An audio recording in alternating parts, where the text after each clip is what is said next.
شہدائے کربلا کے لیے فاتحہ۔ بسم اللہ الرحمن الرحیم الحمد للہ رب العالمین الرحمن الرحیم مالک یوم الدین ایاک نعبد و ایاک نستعین اہدنا الصراط المستقیم صراط الذین انعمت علیہم غیر المغضوب علیہم ولا الضالین۔ بسم اللہ الرحمن الرحیم قل هو الله احد الله الصمد لم یلد ولم یولد ولم یکن له کفوا احد۔ بسم اللہ الرحمن الرحیم قل هو الله احد الله الصمد لم یلد ولم یولد ولم یکن له کفوا احد۔ بسم اللہ الرحمن الرحیم قل هو الله احد الله الصمد لم یلد ولم یولد ولم یکن له کفوا احد۔ فوز امری اللہ ان اللہ بصیر بالعباد ولا حول ولا قوة الا باللہ العلی العظیم۔ حسبنا اللہ ونعم الوکیل نعم المولا ونعم النصیر۔ اعوذ باللہ من الشیطان اللعین الرجیم بسم اللہ الرحمن الرحیم۔ الحمد للہ الذی لا مضاد له فی ملکہ ولا منازع له فی امرہ ولا شبیہ له فی عظمتہ، ثم الصلاة والسلام علی رسولہ الکریم الامی المکی المدنی القرشی الہاشمی ابی القاسم محمد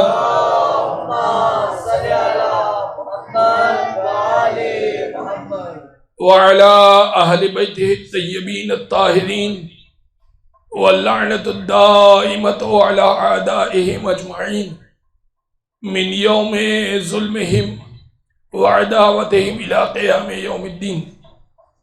أما بعد فقد قال الله سبحانه وتعالى في محكم كتاب مبين بسم الله الرحمن الرحيم وجعلناهم أئمة يهدون بأمرنا وأوحينا إليهم فعل الخيرات وإقام الصلاة وإيتاء الزكاة وكانوا لنا عابدين صلوات۔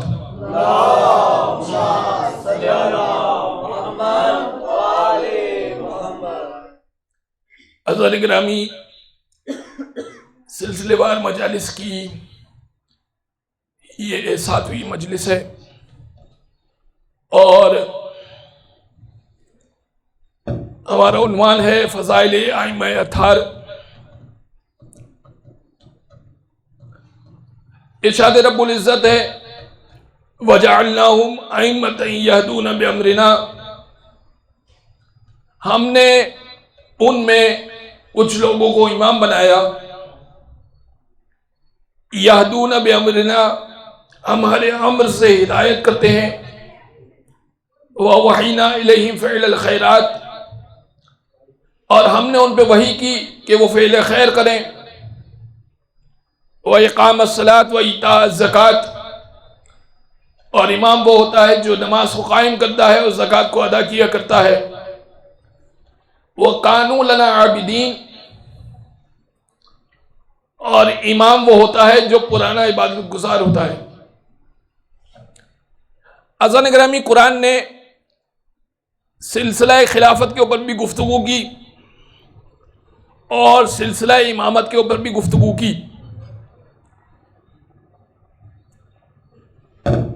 ارشاد رب العزت سورہ بقرہ میں اذ قال ربک للملائکۃ انی جاعل فی الارض خلیفہ، حبیب اس وقت کو یاد کیجئے جب آپ کے رب نے ملائکہ سے کہا انی جاعل فی الارض خلیفہ، میں زمین پر خلیفہ بنانے جا رہا ہوں۔ قالوا اتجعل فیہا من یفسد فیہا ویسفک الدماء ونحن نسبح بحمدک ونقدس لک، وہ ملائکہ یہ کہنے لگے کہ اسے خلیفہ بنائے گا جو زمین میں فساد پھیلائے گا اور خوریزی کرے گا، وَنَحْنُ نُسَبِّحُ بِحَمْدِكَ وَنُقَدِّسُ لَكَ، اور ہم تیری تسبیح بھی کرتے ہیں، تیری تقدیس بھی کرتے ہیں، ہمیں خلیفہ بنا لے۔ قَالَ إِنِّي أَعْلَمُ مَا لَا تَعْلَمُونَ، اللہ نے کہا جو میں جانتا ہوں وہ تم نہیں جانتے۔ تو اتنا تو طے ہو گیا کہ خلیفہ اللہ بنایا کرتا ہے، اتنا تو طے ہوا نا کہ بھائی خلیفہ اللہ بنایا کرتا ہے، انی جاعل فی الارض خلیفہ، میں زمین پر خلیفہ بنانے جا رہا ہوں۔ اچھا وہ ملائکہ کیا کہہ رہے ہیں؟ ہم تیری تسبیح کرتے ہیں۔ اللہ کہہ رہا ہے جو میں جانتا ہوں وہ تم نہیں جانتے۔ تو اب اللہ نے وَعَلَّمَ آدَمَ الْأَسْمَاءَ كُلَّهَا، اللہ نے ایک امتحان لیا، آدم کو تمام نام کی تعلیم دے دی۔ ثم قال، اس کے بعد ملائکہ سے کہا انبئونی باسمائہم ہؤلاء ان کنتم صادقین، مجھے وہ نام بتاؤ جو آدم کو میں نے بتائے اگر تم سچے ہو۔ بھائی خلافت چاہیے نا، تو اگر سچے ہو تو وہ نام جو آدم کو بتائے وہ نام تم بتا دو۔ تو اب ایک معیار قرآن نے خلافت کے لیے طے کر دیا کہ فرشتے کہہ رہے ہیں ہم تیری تسبیح کرتے ہیں، تیری تقدیس کرتے ہیں۔ آدم کے پاس ہے سارا علم، اللہ کہہ رہے ہیں جو میں جانتا ہوں وہ تم نہیں جانتے۔ تو اب ایک طرف عبادت ہو اور ایک طرف علم ہو تو خلیفہ وہ بنے گا جو عالم ہوگا، جو بہت بڑا متقی ہو، بہت بڑا پرہیزگار ہی کیوں نہ ہو، اپنے زوم میں رسول کی جگہ نماز ہی کیوں نہ پڑھا چکا ہو۔ اگر علم نہیں ہے تو خلافت کے لیے معیار پہ نہیں اترے گا۔ تو اب خلافت کا معیار ہے علم، اور عالم کو اللہ خلیفہ بنایا کرتا ہے۔ تو اگر یہ بات آپ کے ذہن میں محفوظ ہو گئی تو اب میں امامت کے اوپر ایک دلیل پیش کر دوں، اور اب امامت کی دلیل یہ ہے کہ اذ قال ربک للملائکۃ، اذ قال ربک، حبیب اذ ابتلى ابراہیم ربہ بکلمات، حبیب اس وقت کو یاد کیجئے، اذ ابتلى ابراہیم ربہ بکلمات، حبیب اس وقت کو یاد کیجئے جب آپ کے رب نے ابراہیم کو مبتلا امتحانات کیا، فاتمہن، ابراہیم نے امتحانات کو بہترین طریقے سے انجام دیا۔ وہ کیا امتحانات ہے قرآن نے ذکر کیا، لیکن چونکہ میرا عنوان امامت نہیں ہے، لیکن میں ایک مسئلے کو حل کرنا چاہتا ہوں۔ اذ ابتلى ابراہیم ربہ بکلمات، حبیب اس وقت کو یاد کیجئے جب ہم نے ابراہیم کو مبتلا امتحانات کیا، فاتمہن، ابراہیم نے اس امتحان میں 100% کامیابی حاصل کی۔ قال انی جاعلک للناس اماما، اللہ کہنے لگا ابراہیم ہم نے آپ کو انسانیت کا امام بنایا۔ تو انی جاعل فی الارض خلیفہ، آدم کے لیے میں زمین پر خلیفہ بنانے جا رہا ہوں، اور انی جاعلک للناس اماما، ابراہیم کے لیے ہم نے آپ کو انسانیت کا امام بنایا۔ تو قرآن نے معیار دے دیا، خلیفہ بھی اللہ بنائے گا، امام بھی اللہ بنائے گا۔ درود پڑھتے محمد و آل محمد پر، محمد و آل محمد۔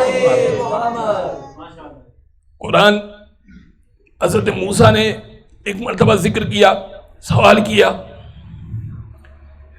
کہ اے پروردگار یہ بتا کہ تو نے امت محمد کو سب سے بہتر رکھا، سب سے اعلیٰ عرفہ رکھا، اس کی کیا وجہ ہے؟ حدیث قدسی ہے کہ حضرت موسیٰ پر اللہ نے وحی کی کہ اے موسیٰ 10 باتیں امت محمدی میں ایسی ہیں کہ جس کے سبب سے میں نے امت محمدی کو باقی تمام امتوں پہ فضیلت دی۔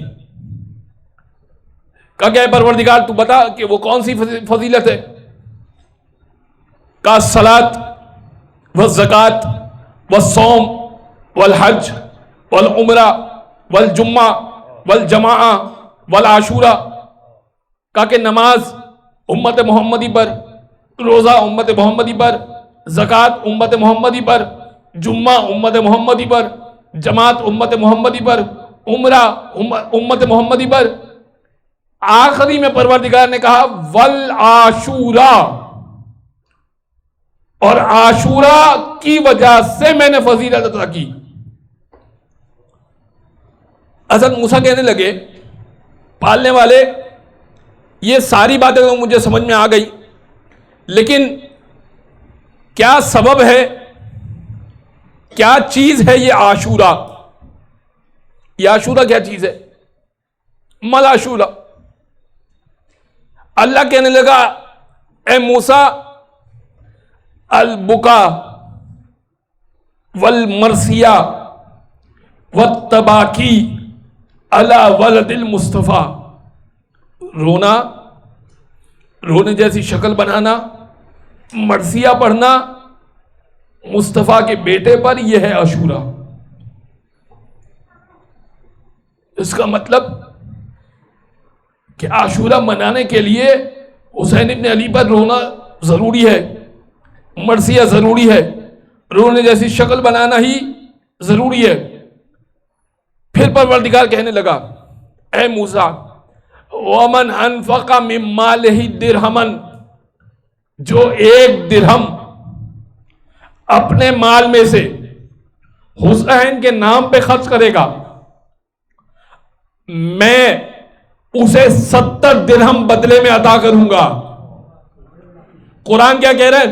من جاء بالحسنۃ فلہ عشر امثالها، جو ایک نیکی لائے گا اسے 10 عطا کروں گا۔ تو اب اللہ کے پاس لے کے جائیے تو ایک کے بدلے 10 ہے، اور حسین کے پاس لے کے جائیے تو ایک کے بدلے 70 ہے۔ تو حسین ابن علی کے نام پہ خرچ کرنا ایک بڑی عجیب فضیلت رکھتا ہے۔ دنیا میں اللہ 70 عطا کرے گا، آخرت میں تو یقیناً اس سے بہتر عطا کرے گا۔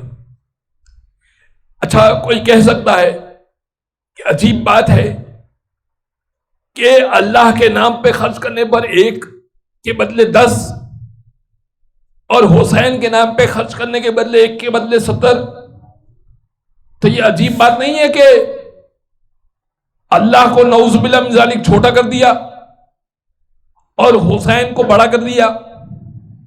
بس سوال ہے۔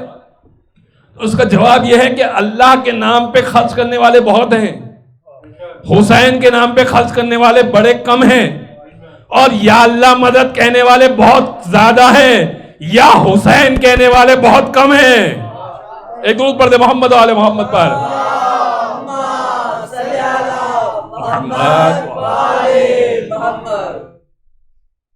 عزیزان گرامی، اللہ نے کچھ لوگوں کو امام بنایا ہے، یہدون بامرنا، ہمارے امر سے ہدایت کرتے۔ ایک شاعر ہے حاجب بروجردی، فارسی کے شاعر ہیں، ایک شعر لکھا کہ گر معاملہ حشر با علیست،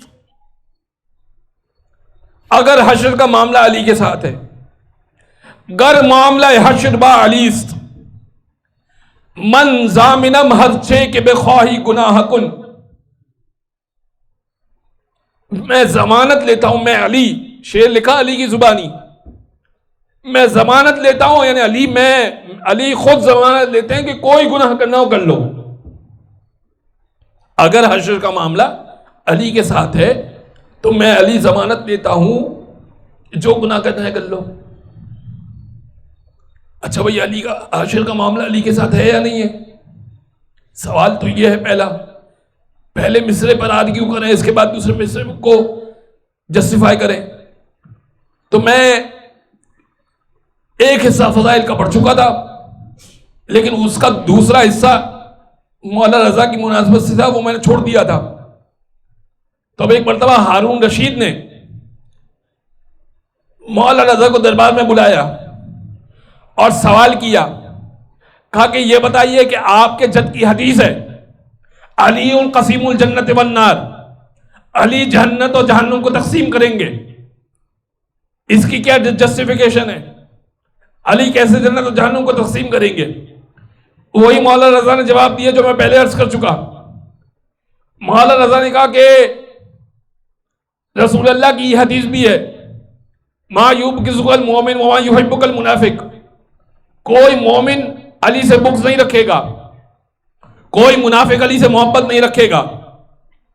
مومن ہوگا جنت میں، منافق ہوگا جہنم میں، اور مومن کے سوا کوئی بغض نہیں رکھے گا، محبت نہیں رکھے گا، منافق کے سوا کوئی بغض نہیں رکھے گا۔ تو یہ علی ہی کی تو ذات ہے جو جنت و جہنم کو تقسیم کر رہی ہے۔ ایک مرتبہ خواجہ ابا سلط ہروی جو مولا رضا کے صحابی تھے، مولا رضا کے ساتھ واپس آئے، اور آنے کے بعد جب جیسے ہی حجرے میں داخل ہوئے نا، میں نے پہلے عرض کیا تھا، ہر ایک کو مولا ہر سطح کا جواب نہیں دیا کرتے تھے۔ اس کے لیول پہ مولا جواب دیا کرتے تھے جو اس کی علمی سطح ہوتی تھی. خواجہ عباس حضرت نے سوال کیا مولا کے بڑے بہترین صحابی، 80% روایتیں مولا رضا سے خواجہ عباس حضرت حروی سے ہم تک پہنچی ہیں. خواجہ عباس حضرت نے سوال کیا فرزند رسول کیا اس سوال کا یہی جواب ہے علی قسیم الجنت والنار، علی جنت و جہنم کو تقسیم کریں گے جو آپ نے ہارون رشید کو جواب دیا؟ کیا اسی طرح سے ہے کہ علی جنت و جہنم کو تقسیم کر رہے ہیں؟ فرمایا نہیں، وہ اس کی موٹی عقل کے مطابق جواب تھا. اے خواجہ عباس حضرت حروی، اگر چاہتے ہو کہ تمہارے حساب سے جواب دوں، تمہارے ایمان کے حوالے سے جواب دوں، تو سنو، معاملہ یہ نہیں ہوگا کہ مومن جنت میں ہوگا اور مومن علی سے محبت رکھے گا، اور منافق جہنم میں ہوگا اور منافق علی سے بغض رکھے گا. معاملہ یہ ہوگا کہ میرے جد علی ابن ابی طالب پورے صراط پہ خود کھڑے ہوں گے اور یہ کہتے جا رہے ہوں گے ایک ایک آنے والے کو، ھذا لی و ھذا لک، یہ تیرا ہے اے جہنم تو رکھ لے، یہ میرا ہے اے جنت تو رکھ لے، میں اپنے ساتھ لے جا رہا ہوں.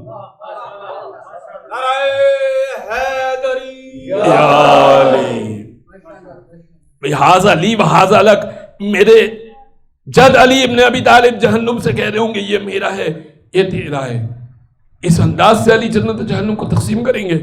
اب اس نے شعر کہا گر معاملہ حشر بالی من زامنم ہرچے کے بہر خواہی گناہ کن، اگر حشر کا معاملہ علی کے ساتھ ہے تو جو بھی گناہ کرنا ہے کر لو، علی تو ہمارے ہی ہے.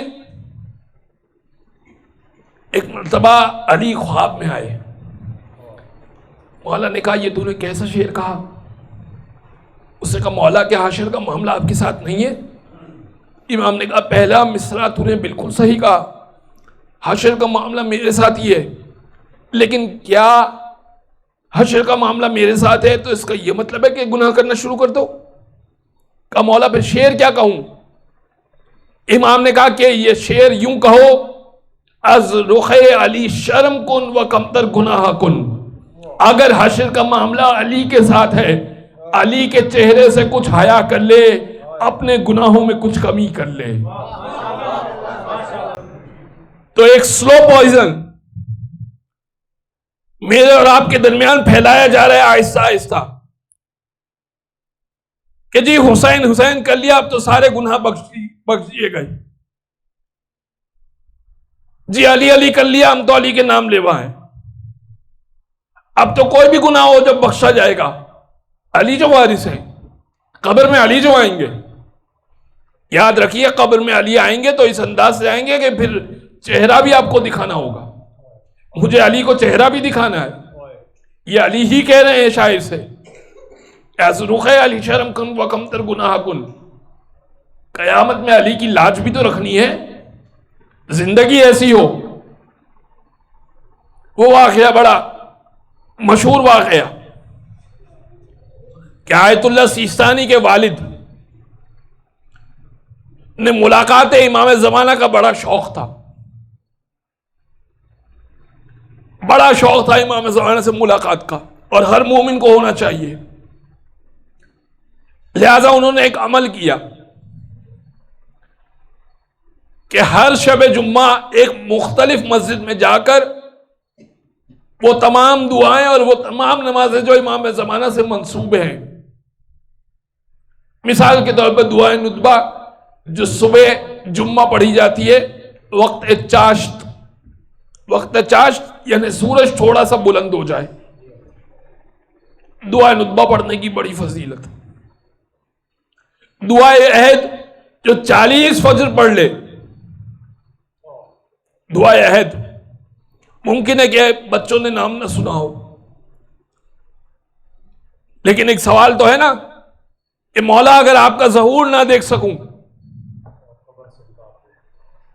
تو ایسی کیا چیز کروں کہ قبر سے اٹھایا جاؤں؟ دعائے عہد، اس میں مولا نے دعائے عہد نامہ لیا ہے کہ اے پروردگار میں عہد کرتا ہوں کہ اگر زمانے کے امام کو نہ دیکھ سکوں تو امام خود آئیں، سیفی مجردن و قناتی ملبین و دعوتن داعی الی ربک، سیف میری تیار ہو، میری تلوار تیار ہو، ان کی دعوت پر میں لبیک کہوں، اور قبر سے اٹھایا جاؤں، یہ عہد ہے۔ اگر کوئی 40 فجر میں یہ دعائے عہد پڑھ لے وہ ضرور بالضرور امام کے لشکر میں شامل ہوگا، لیکن شرط یہ ہے کہ 40 فجر میں پڑھی جائے، مسلسل پڑھی جائے۔ یہاں تو مسئلہ یہ ہے کہ 40 فجر اٹھے کون؟ سوال تو پہلا یہ ہے نا کہ 40 فجر اٹھے کون؟ دعا پڑھنا تو بہت دور کی بات ہے۔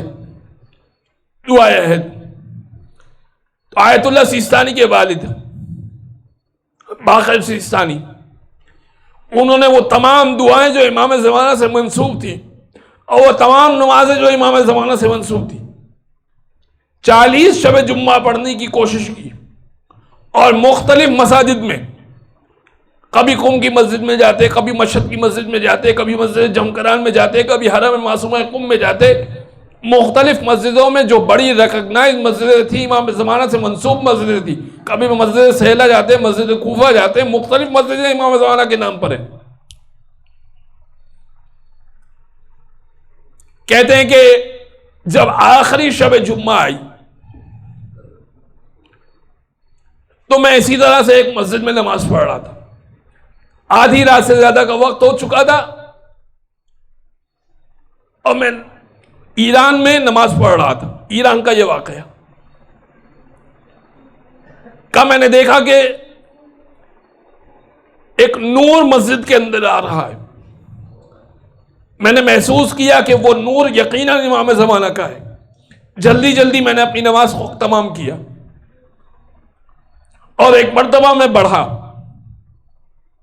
میں نے دیکھا کہ ایک جنازہ جا رہا ہے اور لوگ اس کے پیچھے پیچھے چل رہے ہیں، کندھا دے رہے ہیں، اور وہ نور جو میں نے دیکھا تھا وہ نورانی شخصیت امام زمانہ بھی اس جنازے میں موجود ہے۔ میری ہمت نہ ہوئی کہ میں امام سے مخاطب ہو سکوں، ہاتھ پیر کانپ رہے ہیں۔ ایک مرتبہ میرے زبان پہ تالا لگ گیا، میں امام کے ساتھ کھڑا ہو گیا، دیکھتا جا رہا ہوں کہ امام کیا کر رہے ہیں۔ امام نے اس کی تشییع جنازہ کی اور پھر مجھ سے کہنے لگے، اے سیستانی، اگر اس صاحب جنازہ کی طرح ہو جاؤ تو تمہیں یہ اعمال کرنے کی ضرورت نہیں پڑے گی، ہم خود تمہاری زندگی میں بھی اور تمہارے مرنے کے وقت تمہارے جنازے میں شریک ہوں گے۔ ہمت کر کے میں نے سوال کیا کہ مولا یہ بتائیے کہ اس خاتون کی کیا نیکی تھی جس کی وجہ سے آپ جنازے میں شرکت کر رہے ہیں؟ امام نے کہا بس ایک نیکی تھی اور وہ نیکی مجھے بڑی پسند آئی۔ ایک خواتین کو بھی پیغام ہے اور ان مردوں کو بھی پیغام ہے جن کی خواتین یہ عمل نہیں کر رہی ہیں، وہ جا کے اپنے گھروں میں اس کو اسٹرکٹ کریں۔ امام نے کہا کہ اس کی نیکی یہ تھی کہ اس خاتون نے جب شاہ ایران نے،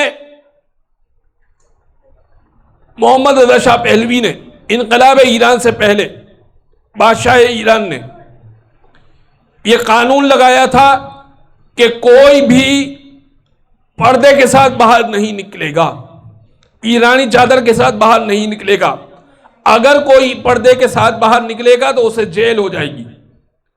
7 سال تک یہ قانون نافذ رہا، اور یونیورسٹیز میں اور بازاروں میں عورتیں بے مقنا و چادر جایا کرتی تھی، یہاں تک کہ انقلاب ایران آ گیا اور امام خمینی نے ٹیک اوور کر دیا۔ کہا یہ خاتون 7 سال تک اپنے گھر سے نہیں نکلی، حتیٰ کہ ضروری ترین کام کے لیے بھی نہیں نکلی۔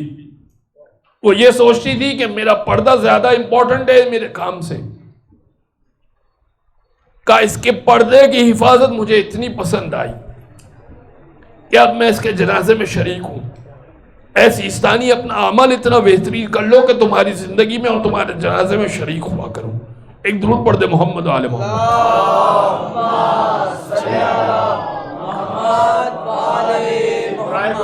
امام زمانہ بار دیگر صلوات اللہم صلی علی محمد وآل محمد۔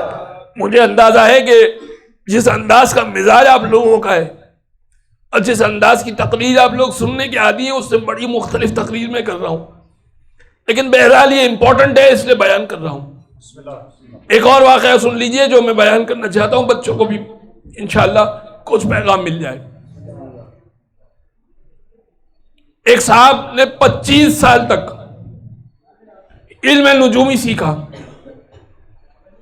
25 سال تک علم نجومی سیکھا، صرف اس لیے کہ اپنے نجوم سے حساب لگا سکوں کہ اس وقت امام زمانہ کہاں موجود ہے اور پھر امام زمانہ سے ملاقات کروں. 25 سال علم نجوم سیکھنے کے بعد ایک دن حساب کرنے بیٹھا تو اس کے حساب میں یہ آیا کہ امام قریب کے بازار میں موجود ہے. چنانچہ وہ اسی جگہ پر حساب کو فالو کرتے ہوئے چلا گیا. جس جگہ پہنچا تو وہ ایک تالا چابی والے کی دکان تھی. تالا چابی والا. اب وہاں پہ 2 افراد کھڑے ہوئے تھے. یہ نجومی بھی پہنچ گیا اور کھڑا ہو گیا یہ دیکھنے کے لیے کہ اس میں سے امام کون ہے. ایسے میں ایک شخص نے کہا کہ چابی والے، تالا چابی والے، مجھے چابی بنوانی ہے.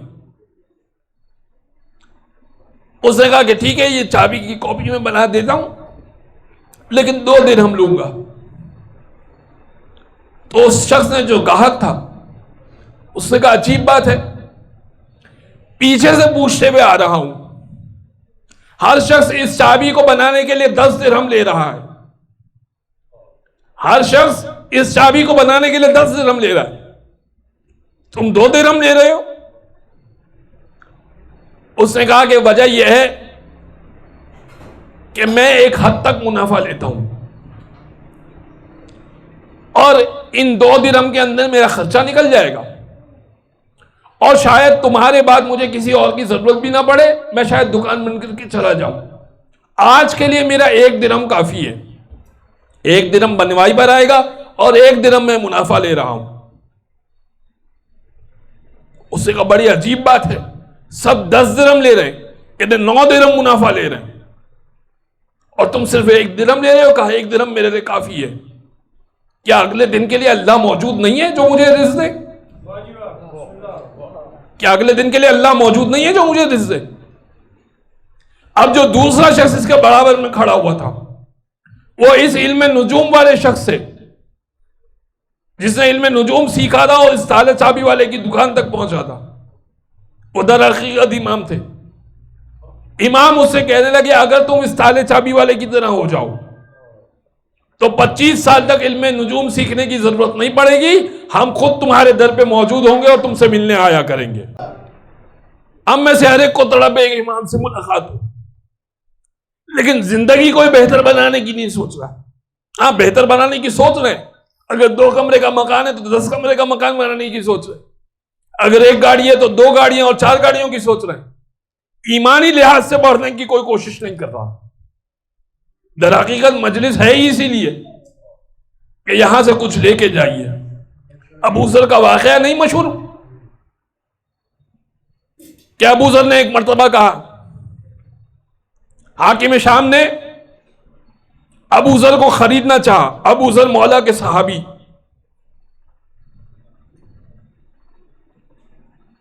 اور ایک بھاری رقم دے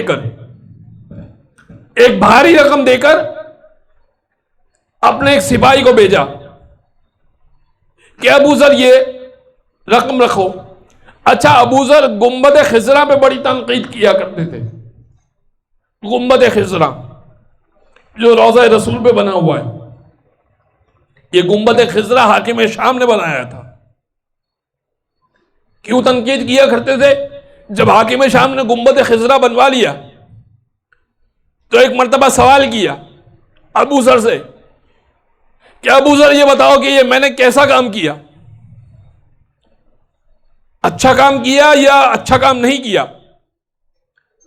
ابو ذر نے بڑا تنقیدی جواب دیا. ابو ذر کہنے لگے اگر تو نے اپنے ذاتی مال سے بنایا ہے تو اسراف کیا ہے، کسی گنبد کی رسول اللہ کو ضرورت نہیں تھی. اور اگر بیت المال سے بنایا ہے تو کیا ہر شخص سے اجازت لیے کہ یہ گنبد خضرا بنایا جائے؟ یہ کس سے پوچھ کے تو نے گنبد خضرا بنایا؟ بہرحال ابو ذر کسی نہ کسی موقع پہ تنقید کیا کرتے تھے، تو ان کو قائل کرنے کے لیے بہت سارے محدثین ابو ذر کی سنا کرتے تھے۔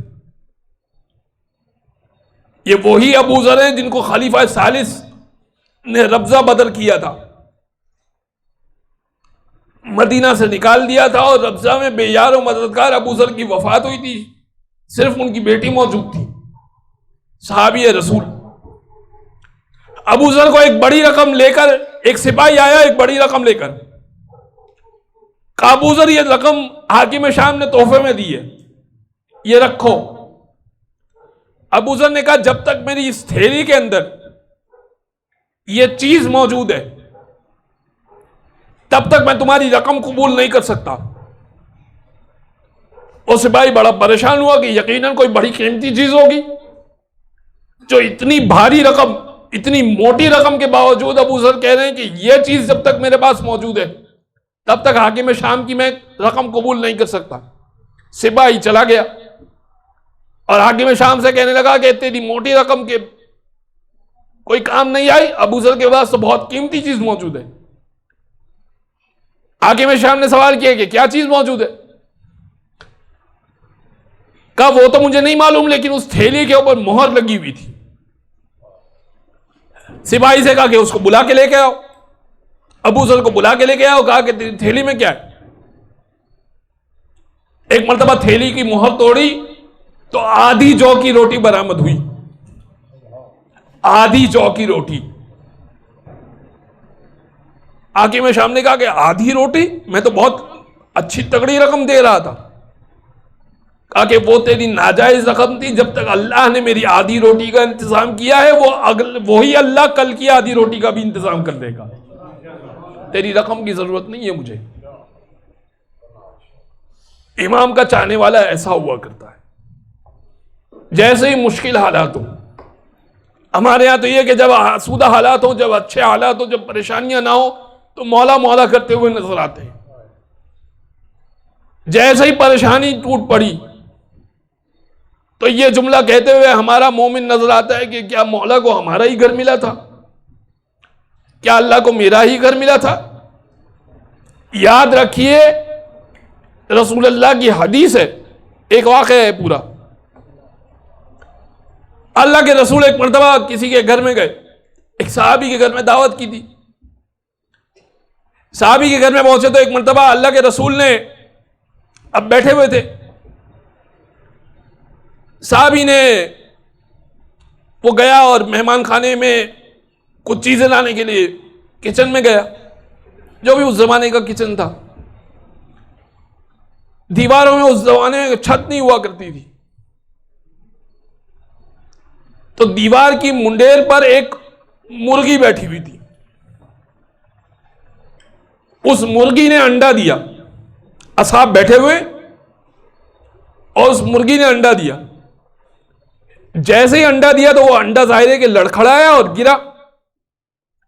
جیسے ہی وہ دیوار سے گرا تو دیوار میں موجود دو میخیں، دو کیلیں، ان دونوں کے درمیان انڈا پھنس گیا، اٹک گیا۔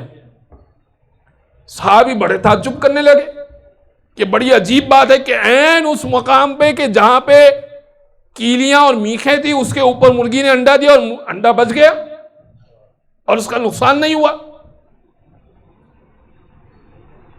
جیسے ہی وہ صحابی آیا تو سب نے کہا کہ بھائی بڑے عجیب سی بات ہوئی۔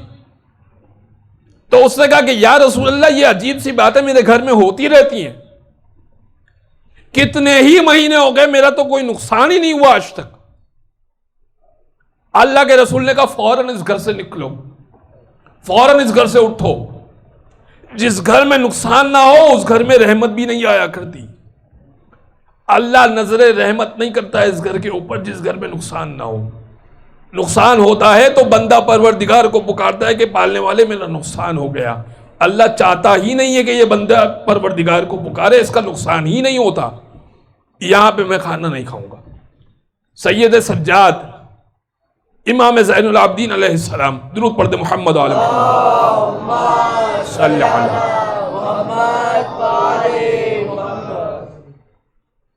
فرماتے کہ مومن اگر سچا مومن ہے اور پکا مومن ہے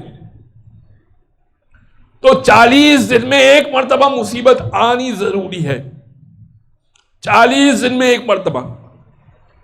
اور اگر 40 دن میں کوئی ایک بار بھی مصیبت نہ آئے تو اسے یہ سوچنا چاہیے کہ کیا پروردگار مجھے بھول گیا. اور پھر امام کہنے لگے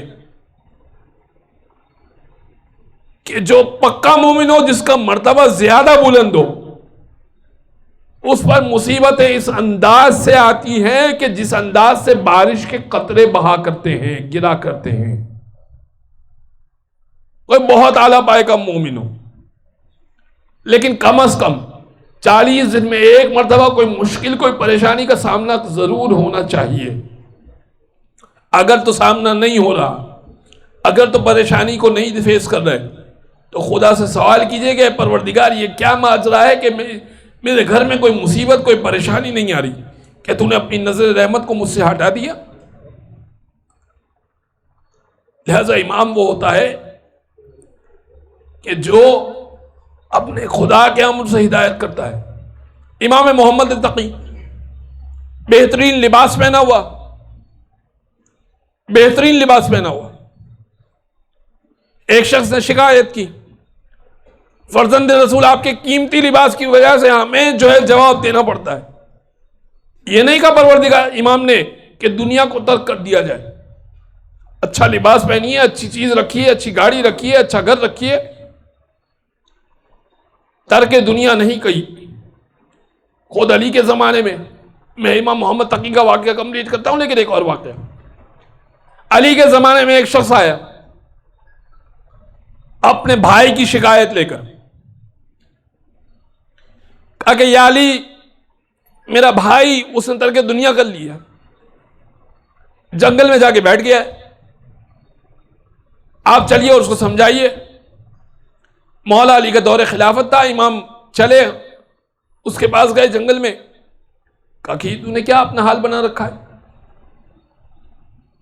عجیب کپڑے پہنے ہوئے ہیں، جو کی روٹی کھا رہا ہے، جبکہ گندم کی روٹی موجود ہے، مہیا ہے تجھے، بیوی بچوں کو چھوڑ دیا ہے، جنگل میں اللہ اللہ کر رہا ہے. یہ کیا ہے؟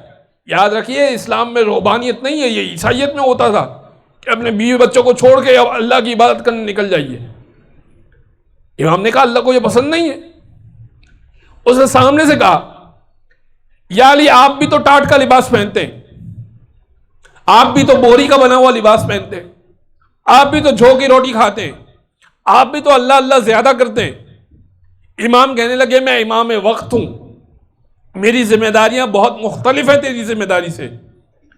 اللہ نے تیرے لیے پسند کیا ہے کہ تو آسائشوں سے فائدہ اٹھائے، اور اللہ کو یہ سخت ناپسند ہے کہ تو آسائشوں سے فائدہ نہ اٹھائے.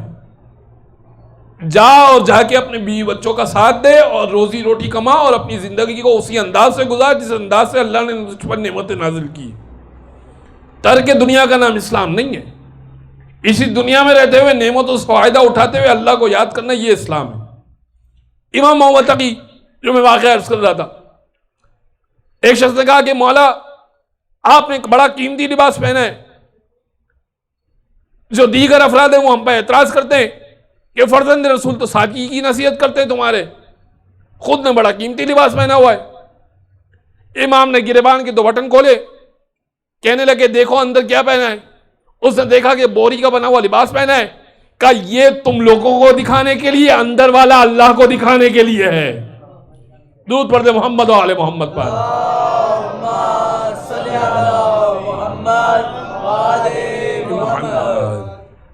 بازار گرامی، امام سے ہر لحاظ سے ہدایت لی جا سکتی ہے. امام علی النقی بڑا عجیب واقعہ ہے. ایک شخص آیا ہند سے، ہندوستان سے، اس نے ہندی میں سوال کیا مولا سے. ابو ہاشم جعفری کا واقعہ ہے. ابو ہاشم کہتے ہیں کہ امام نے اس کو ہندی میں جواب دیا. ابو ہاشم بڑے تعجب میں. جیسے ہی وہ گیا اس نے کہا کہ فرزند رسول کیا آپ کبھی ہند گئے ہیں؟ امام نے کہا کہ نہیں. کہا آپ نے کسی سے ہندی سیکھی ہے؟ امام نے کہا نہیں. کہ پھر آپ اس کو ہندی میں کیسے جواب دے رہے تھے اور اس سے بہتر ہندی بول رہے تھے؟ امام کہنے لگے وہ امام ہی نہیں ہوتا جو ہر زبان کو نہ جانتا ہو. اگر ہر زبان کو نہ جانتا ہو تو ہدایت کیسے کرے گا؟ ابو ہاشم کہنے لگے فرزند رسول نہیں. ابو ہاشم سوچنے لگے کاش مجھے بھی یہ زبانیں آ جاتی. امام نے زمین سے پتھر اٹھایا, ایک کنکر اٹھایا, اپنی زبان پہ رکھا. جیسے ہی زبان پہ رکھا اور لعاب دین مس ہوا, امام نے کہا اس کو چوس لو. جیسے ہی زبان سے لیا امام کی کنکر, اپنی زبان پہ رکھا. ابو ہاشم کہتے ہیں میں نے محسوس کیا کہ 72 زبانیں مجھے آ گئی. امام سے کہنے لگا فرزند رسول محسوس کر رہا ہوں کہ 72 زبانیں سمجھ رہا ہوں. امام کہنے لگے سوچو جس کے فاضل کا, جس کے ویسٹ مٹیریل, جس کو تم ویسٹ مٹیریل سمجھتے ہو, جس کے فاضل کا یہ عالم ہے کہ وہ 72 زبانیں سکھا سکتا ہے, اس کے گوشت و پوست کا کیا عالم ہوگا؟ یہ ہے علی ابن ابی طالب کی ذات, یہ ہے ائمہ اطہار کی ذات جو ہر مرحلے پر ہدایت کرنے کو تیار ہے. معززان گرامی, جناب زینب نے کہا تھا واللہ لا تمحو ذکرنا, خدا کی قسم تو ہمارا ذکر نہیں مٹا سکتا. بی بی زینب نے کہا تھا خدا کی قسم تو ہمارا ذکر نہیں مٹا سکتا. یزید ایک وقت آئے گا جب قیامت تک کے لیے ہمارا ذکر عام ہو جائے گا. سوچئے کہ بی بی زینب کی نظر کہاں تک تھی, کیا دور اندیشی تھی جناب زینب کی. لیکن یہی علی کی بیٹی جب دربار کوفہ میں گئی, عبید اللہ ابن زیاد کے دربار میں, امام محمد باقر سے کسی نے سوال کیا مولا یہ بتائیے کہ آپ کا استقبال کیسے کیا گیا؟ امام کہنے لگے ہمارا استقبال ایسے کیا گیا کہ کوئی چھت سے پانی پھینکتا تھا گرم گرم, کوئی پتھر پھینکتا تھا, کسی کے ہاتھ میں لاٹھی تھی تو لاٹھی مارتا تھا. بے کجاوا مانیوں پہ ہم موجود تھے, دور سے لوگ کہتے تھے ارے باغی آ گئے, ہم اہل بیت تھے, ہمیں باغی باغی کہا جاتا. کہنے لگا فرزند رسول کچھ اور بتائیے گا, کچھ اور بتائیے گا. امام کہنے لگے ارے مجھے اور میرے بابا کو وہاں بٹھایا گیا جہاں پہ غلاموں کو فروخت کرنے کے لیے بٹھایا جاتا ہے, لوگ آ کے بولیاں لگاتے تھے ہماری. امام کہنے لگے, وہ کہنے لگا فرزند رسول کچھ اور بتائیے گا. امام کہنے لگے ارے کیا اتنا کافی نہیں ہے, کسی نے جناب زینب کو کنیزی کے لیے طلب کر دیا. اس نے کہا مولا کچھ اور بتائیے گا. امام کہنے لگے ارے حسین کا سر سامنے تھا, ہاتھ میں چھڑی تھی, ایک ہاتھ میں شراب کا جام تھا, وہ چھڑی سے بدتمیزی کیا کرتا تھا, پیا کرتا تھا. اس نے کہا مولا کچھ اور بتائیے گا.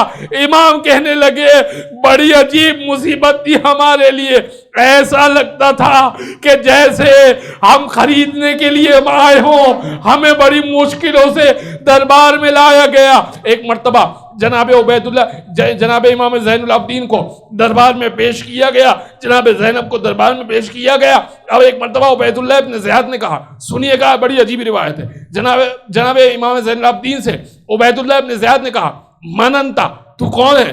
اس نے کہا کہ میں علی ہوں. اس نے کہا کہ کیا علی مارے نہیں گئے؟ علی اکبر کی طرف کہا علی مارے نہیں گئے. اس نے کہا کہ وہ علی اکبر تھے, میں علی اوسط ہوں, میں درمیانہ علی ہوں. اس نے کہا کہ اچھا کیا آپ ابھی زندہ ہیں؟ ایک مرتبہ عبید اللہ ابن زیاد نے کہا فوراً ان کو قتل کر دو, یہ علی کیسے زندہ ہیں؟ جناب زینب آگے بڑھی, کہنے لگی کہ خبردار, وقت کے امام کو کوئی ذبح نہیں کر سکتا, وقت کے امام کو کوئی قتل نہیں کر سکتا. اس سے پہلے کہ تم امام کو قتل کرو زینب کو قتل کرنا پڑے گا. ایک مرتبہ عبید اللہ نے کہا اچھا تو پھر یہ معاملہ ہے, ایسا کرو زینب کا سر تن سے جدا کرو. فضا آگے بڑھی، آگے بڑھنے کے بعد کہنے لگی ارے میری آقا زادی کو کوئی قتل نہیں کر سکتا۔ عبید اللہ نے کہا اچھا تو پھر ایسا کرو، پہلے فضا کو قتل کرو، پھر جناب زینب کو قتل کرو، پھر علی ابن حسین کو قتل کرو۔ ایک مرتبہ فضا نے کہا ارے درباریوں کیا کوئی حبشہ کا موجود نہیں ہے؟ میں حبشہ کی شہزادی ہوں۔ ایک مرتبہ 40 تلواریں نکل گئی، کہنے لگی عبید اللہ ابن زیاد یہ حبشہ کی شہزادی ہے، خبردار تو نے اگر اس کو قتل کرنے کی کوشش کی۔ جناب زینب نے ایک مرتبہ ہاتھوں کو بلند کیا، مدینہ کا رخ کیا، کہنے لگی فرزند رسول دے یا رسول اللہ دیکھیے ایک کنیز کے لیے 40 تلواریں نکلتی ہے، آقا زادی کے لیے کوئی بھی آگے نہیں بڑھتا، میری بے بسی کو دیکھیے گا۔ اللہ ولعنت اللہ علی القوم الظالمین وسيعلم الذين ظلموا أيّ منقلب ينقلبون۔ بارنا والعظیم توسل کو اپنی بارگاہ میں قبول و منظور فرما، دنیا اور آخرت کا ہر خیر عطا فرما، دنیا اور آخرت کے ہر شر سے محفوظ فرما۔ جن جن کے بہت سارے لوگوں نے التماس سے دعا کہا ہے، اربعین کے لیے جانا چاہتے ہیں، زیارت پر جانا چاہتے ہیں، ویزوں کا بہت زیادہ پرابلم ہے، آنے والے جن جن کے ویزے اٹکے ہوئے ہیں، اربعین پہ نہیں جا پا رہے ہیں، ٹکٹس کچھ لوگوں کو ویزے مل گئے ہیں، ٹکٹس نہیں مل رہی ہیں کیونکہ ساری فلائٹس پیک ہیں، سب حسین ابن علی کی بارگاہ میں جانا چاہتے ہیں۔ اے پروردگار ان سب کی مشکلات کو حل کر اس اربعین پر سب کو حاضری عطا فرما۔